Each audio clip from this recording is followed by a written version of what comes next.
What's going on, guys? Coach Hayden here, and today we're going to be talking about 3 potential reasons why you might want to train more often. So, just a preface, not everyone has to train more often than they already do. If you're already making progress and you don't need to change anything, then you can just keep doing what you're doing. But we're going to cover 3 most common reasons why increasing your training frequency might be a good idea. Firstly is rate of response.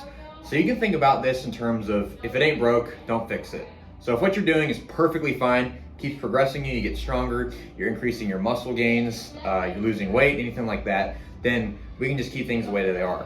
If, however, you find that you're stalling, one thing that might help you the most is increasing your training frequency by adding an extra day. What this does is it allows us to get a greater dose of training stress during the week. Let's say that you train twice a week already. 2 days to get all your training in can be a lot, and sometimes it's not possible to get all of it done within only 2 days. So adding an extra day, or maybe even 4 days gradually, might get you to that optimal dose to where it is effective and it's going to allow you to keep making progress. Secondly is fatigue management. So we talked about rate of response being that you need to get a certain dosage of training stress to make progress.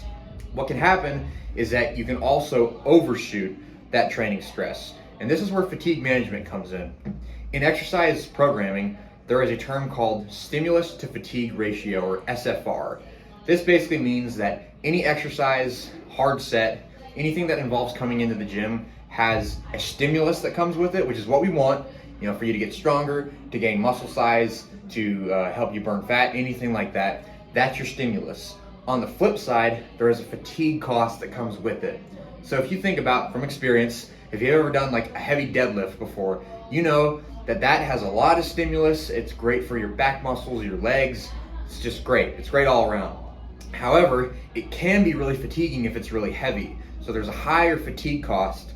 So the stimulus fatigue ratio on a heavy deadlift is greater than, let's say, a bicep curl, to which you get lots of stimulus and your biceps don't need very long to recover before you're able to hit them again for your next session. So that's just an example, but having greater days to train during the week to where you have 3 days or 4 days as opposed to 1 or 2 allows you to spread out movements that are more fatiguing to where you can stagger them so that you're not doing high fatigue movements back to back, to where you're not forced to do heavy deadlifts twice a week or a deadlift followed by a really heavy squat.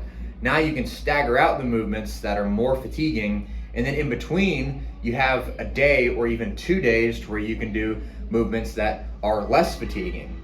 So that way we have more days to work with and we can spread out the fatiguing movements accordingly. Thirdly and lastly is time management. So let's face it, not everybody has the time to fork out 2 hours to come to the gym. And that can be what you might need to do if you can only train twice a week. It might be, like we talked about, it could also be true that you don't need that much time, depending on if you're able to make progress, what you're doing. However, if you're only training twice a week, it can take up a lot of time if you need to get all the work done within 2 slots during the week. If, however, we increase the frequency to 3 or 4 times a week, and sometimes upwards of that, top end of 2 hours per session could turn into 45 minutes, to where you're able to get the optimum amount of training stress, the dosage like we talked about with point 1, that you need to make progress, and then you can just leave the gym. And thinking about it in this way, just from a process standpoint, you'll be able to determine what that dosage is, to where you can cut out what's called junk volume.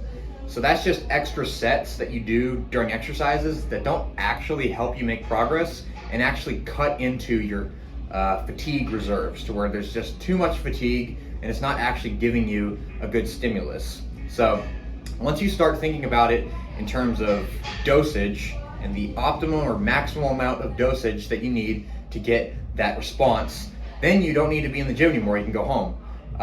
But thinking about it in this way, just this process of setting up days in which you split up the most fatiguing movements, you figure out what your dosage needs to be, then you can help time manage to where you don't need to be in the gym for a super long time. You can just get the work done and then you're good to go. So just a brief recap, we have rate of response, which talks about the optimum dosage that you need to keep making progress. And if things are going great, you don't need to do anything. If things aren't going so great, then we might need to address something One thing being training frequency. Fatigue management, so we need to keep in mind the amount of stimulus and the fatigue costs that comes with exercises and hard sets. So we can spread them out, we can stagger them. There are a lot of things that we can do, and it's easier to do with more training days. And time management. So it helps you manage your time, it helps you make your training sessions more efficient, and it makes sure that you are intentional with the work that you are doing in the gym. Thanks for tuning in. We'll see you next time.